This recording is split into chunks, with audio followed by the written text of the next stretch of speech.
Ich darf Sie, meine Damen und Herren, interessierte, lernwillige Schülerinnen und Schüler, Gönner, Freunde und Förderer des pfälzischen Dialekts, ganz herzlich zur zweiten Lektion Pfälzisch für Anfänger begrüßen.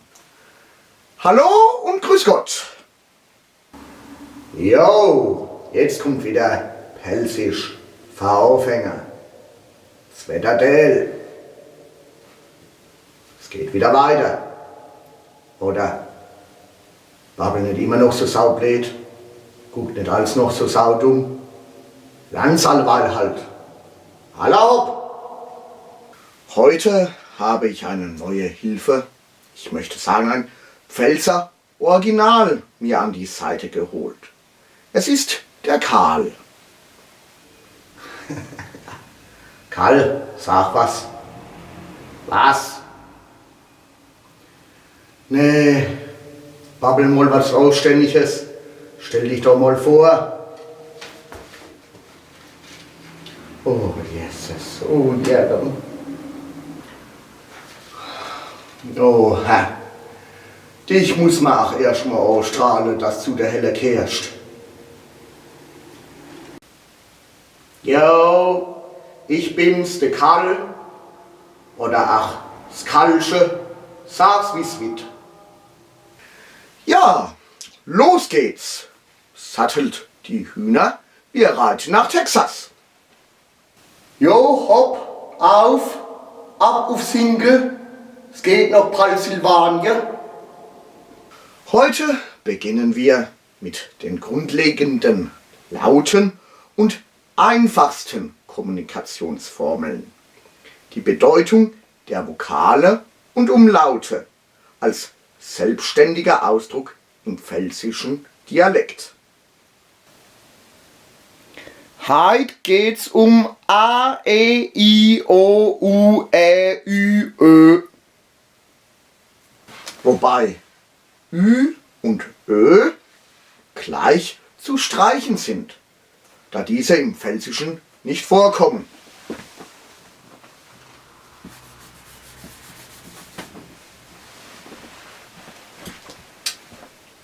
Ja, wir beginnen mit dem A. A ist der erste Buchstabe im Alphabet. Hier geht es meist weiter. Wer A sagt, muss auch B sagen können. A ist auch eine Einleitung in einen Monolog. A, ich kann dir erzählen. Meist geht es dann natürlich im Monolog weiter. A kann aber auch ein Ausdruck der Verwunderung sein. Ah. Ein Anzweifeln des Gesagten. Ah. Ah. Ein Hinweis, vorsichtig zu sein oder allgemein Vorsicht. Ah, ah, ah, ah, ah, ah. Ah, ah, ah. Eine Verneinung. Ah, ah. Ah, ah. Aber auch eine Bestätigung. Ah. Ah. Wie auch so. Zudem kann A auch als Laut eine Freudenbekundung ausdrücken. Ah, wie schön. Im Pfälzischen dient A als Vorsilbe, als Präfix für zum Beispiel an. A kumme, A lieche. Zudem ist A auch im Gebrauch von auch zu finden. Der hat es aber ackert. Kindersprachlich wird hier auch die Notdurft bezeichnet. Goldig grad, musst a machen. Mit anderen Worten, liebes Mädchen, musst du deine große Notdurft verrichten. Neben dem A gibt es natürlich auch das E. E steht für eine Konjunktion, zum Beispiel bevor, ehe. Ehe ich mich verguck, war mein Schopper all.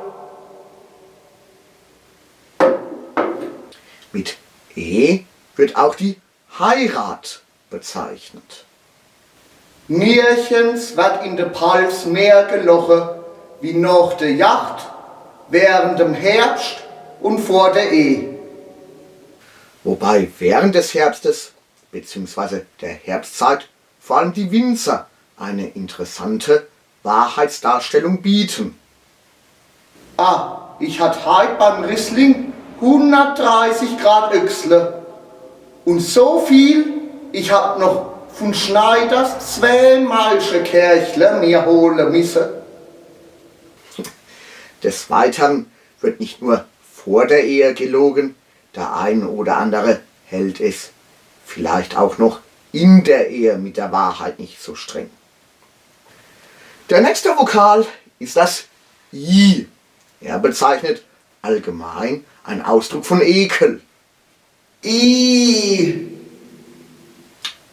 Zum Beispiel Igitt. O bezeichnet im Pfälzischen einmal die Bewunderung. Oh. Dann die Verwunderung. Oh. Die Ungläubigkeit. Das Anzweifeln bzw. Bezweifeln. Die Hinführung zum Schorle, sozusagen das Öffnen des Mäulsche zum Trinken. Und in Verbindung mit dem U, also dem O, eine Vorsichtsbekundung, eine Verwunderung, und eine Bewunderung. Eine Steigerung ist noch das dreimalige Wiederholen.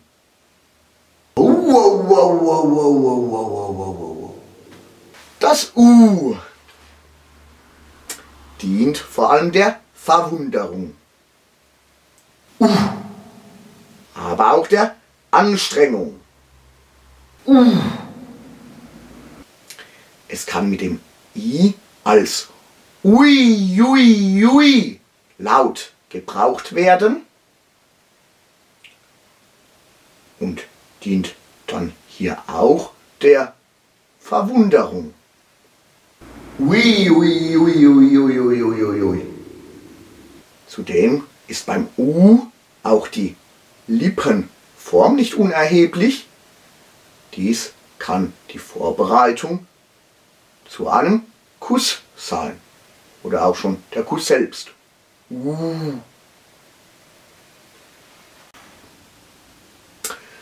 Kommen wir nun zu den Ä. Ä dient im Pfälzischen als numerale Zahlwort und als unbestimmter Artikel. Eine. Katz. Fra. Wobei hier manchmal schon eine zu viel ist. Das sei nur am Rande angemerkt. Aber auch ein. Paar neue Schlupfschlappe, Reiwalle, Hingel. Manchmal dient wie teilweise auch bei hochdeutschen Sprechern, als Ausdruck von Nichtwissen oder Nachdenken.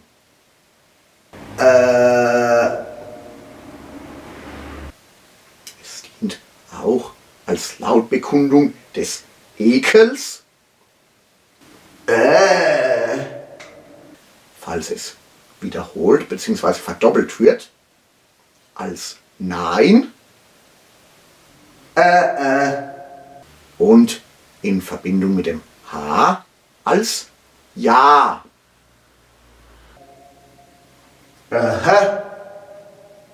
Wir beenden heute, wie zukünftig immer, die Lektion mit 2 kleinen Weisheiten.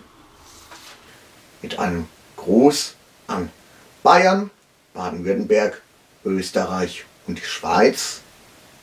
Das Gedicht vom Bodensee. Ach, tun mir die Augen weh, wenn ich in meinem Glas den Boden seh. Wenn einer isst, ess mit. Wenn einer trinkt, trink mit. Wenn einer schafft, lossen schaffe. Prost, zum Wohl die Pfalz.